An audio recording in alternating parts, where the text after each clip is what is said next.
বেশ কিছুদিন হয়ে গেল আমি বিশেষ কিছু কাজকর্ম করিনি। আসলে আমাদের কাজটাই এরকম। কন্টেন্ট ক্রিয়েশন যারা করে তাদের একটানা অনেকগুলো ঘন্টা কাজ করেই যেতে হয়। আবার ইচ্ছা হলেই যতগুলো দিন চাই ছুটি নিয়ে নেওয়া যায়। কৈফিয়ত দেওয়ার দরকার পড়ে না কাউকে, তাই জীবনটাও এক প্রকার সুন্দর কেটে যায়। তবে হ্যাঁ, কিছু কাজ করি আর না করি, কন্টেন্ট যারা বানায় তাদের মাথায় অনবরত কিছু না কিছু চলতেই থাকে। আগামীর কাজ নিয়ে, অতীতের কাজের ভুলগুলো নিয়ে ইত্যাদি। যদি নিজের কাজকর্ম নিয়ে ভাবনা চিন্তা করাটাও একটা কাজ হয়ে থাকে, তবে হ্যাঁ, আমি এই কদিন অনেক কাজ করেছি। এক সপ্তাহ হয়ে গেল 2024 শেষ হওয়া।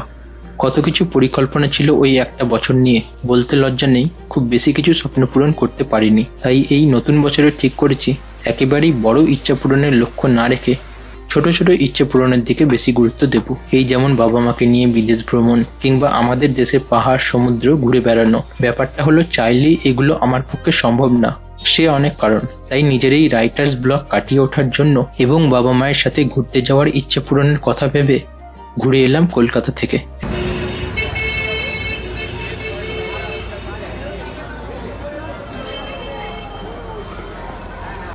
একটা কথা বলবো, অবাক হবেন না তো?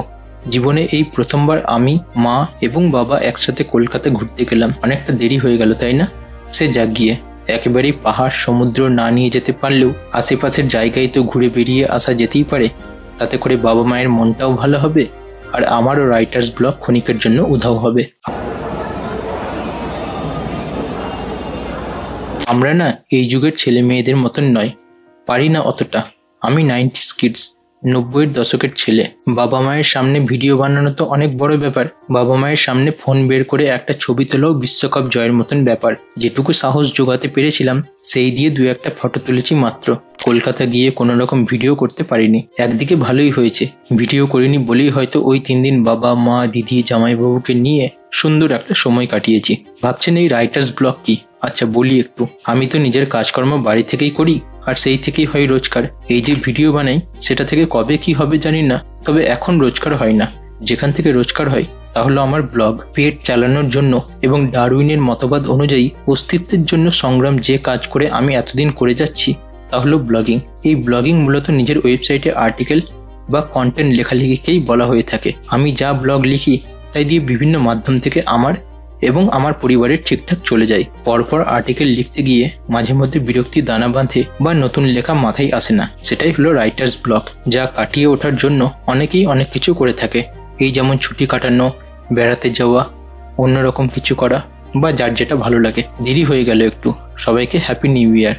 আগের বছরগুলো যেমনই কাটুক না কেন, চেষ্টা করুন নতুন বছর মনের মতন কাটিয়ে তোলার। আমি তো ভীষণভাবে আশাবাদী এই বছরটা আমার খুব ভালোই কাটবে। আমি আমার দিক থেকে নিজের সেরাটা উজাড় করে দেবো এই 2025কে এখনো অবধি জীবনের সেরা বছর করে তোলার জন্য। হোক আর না হোক, অন্তত এই করে কাজকর্ম করতে তো মন বসবে, আর ভালো কিছু হওয়ার থাকলে হয়েও যাবে। জানি না, আমি নিজেকে মোটিভেট রাখি আর চেষ্টাটুকু করি। বাকিটা মা দুর্গার ইচ্ছা, তিনি যা চাইবেন তাই হবে। শুনছি আবার নাকি একটা নতুন ভাইরাস এসেছে, HMPV।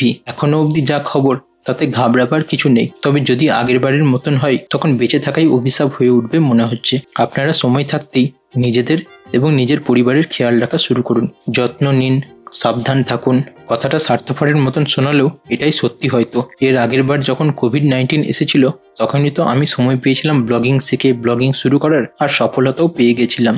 ভগবান না করুক এবারও তেমন কিছু হলে আমার বা আমার মতন যারা বাড়ি বসে কন্টেন্ট লেখে কিংবা ফ্রিল্যান্সিং করে বা ইউটিউবে ভিডিও বানায়, তাদের রোজগারের খুব একটা তফাৎ সৃষ্টি হবে না, ঠিক চলে যাবে কোনো রকমে। তবে বাকিদের, অর্থাৎ যাদের রোজগারের জন্য অফিসে যেতে হয়, কর্পোরেট চাকরির ওপর ভরসা করে থাকতে হয়, দিনে 12-14 ঘন্টা বাইরে থাকতে হয়, তাদের বলবো আপনারা চেষ্টা করুন ইউটিউব, গুগল দেখে কিছু একটা স্কিল শিখে রাখার। যেটা আপনার ভালো লাগে সেটাই শিখুন। শিখতে তো আর টাকা লাগে না। আমি ফ্রিতে শিখে থাকলে আপনি কেন পারবেন না? শিখুন কন্টেন্ট লেখা বা ডিজাইন করা, কিংবা ভিডিও এডিটিং বা ওয়েবসাইট তৈরি করা, কিংবা অন্য কিছুও হতে পারে। যেটাই আপনার ভালো লাগে সেটাই একটু একটু করে শেখার চেষ্টা করুন।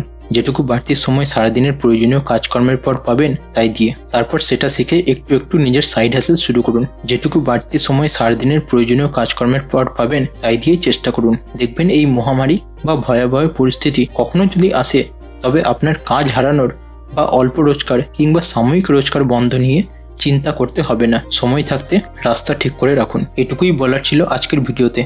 ভালো থাকবেন। পরিস্থিতি যেমনই হোক ভগবানকে ডাকুন। নিজের ও পরিবারের খেয়াল রাখুন। একটু একটু নতুন কিছু কাজ শিখুন। সাইড হ্যাসেল শুরু করুন। সব ঠিক চলবে। আজকাল একটা রোজগার দিয়ে বা একটা ইনকাম সোর্স দিয়ে ঘর চালানো মুশকিল। ভালো থাকবেন। জয় মা দুর্গা।